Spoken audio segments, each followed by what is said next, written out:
I came across some like a group of vegans who are actually pro bear hunting because bears are obligate carnivores and therefore there are more rights violations for the bear being alive. Oh my god. Like, I'm going, Which it's just I mean it's just kind of like what you're saying though. It's like there's not a clear like answer other than balance as far as the world exists today. So like yeah, to some degree, wild nature in and of itself is just like repetitive, death and to some degree murder and all that stuff. So it's like, where do we interject ourselves or remove ourselves from that? It's not a clear, there's not a clear like path forward, I think, in terms of like moral superiority with that with no. that situation. No, it didn't. I think I mean, for me personally, it comes down to the environment and then the suffering. Like, no, you don't even want you don't want any animal, not even like,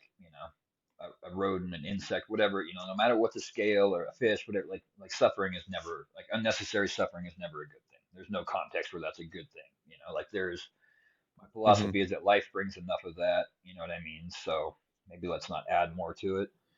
But in terms, like, as it applies to hunting, Minimize it. yeah, Yeah. and so it's like, I'm not judging, I'm not telling anyone how to live, but if you're gonna eat an animal that was raised in a warehouse and then lined up, in a mechanical slaughter line and then bolt gunned in the head and done all these, literally by kill Yeah. machines, maybe don't judge me for every year or two putting an arrow through a bear that, feels no pain. That arrow goes through heart, lungs, and out the other side before he even knows I'm there. He takes Yeah. 5, 10, maybe 100 steps, lays down, take a nap, and that's it. You know, Right. Well, yeah, nobody eating a factory farmed animal has any justification criticizing a hunter, in my opinion. That's just ridiculous. yeah. It's like, yeah, if you remove yourself from the factory farming piece to the puzzle, I guess maybe you have a seat at the table for criticism, maybe I could say it. But then even then, it kind of goes back to what we were saying before.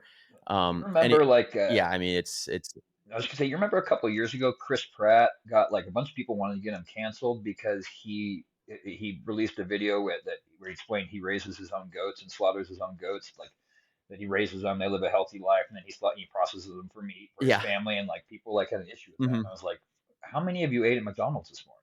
You know? They were going to McDonald's after the Yeah, yeah. no, Well, exactly. let's rally against Chris Pratt and then go to McDonald's afterwards. Yeah, It's like there's not a clear, like, answer other than balance as far as the world exists today. So, like, yeah, to some degree, wild nature in and of itself is just, like, repetitive, death and to some degree, murder and all that stuff. So it's like, where do we interject ourselves or remove ourselves from that? It's not a clear, there's not a clear like path forward, I think, in terms of like moral superiority with that with no. that situation.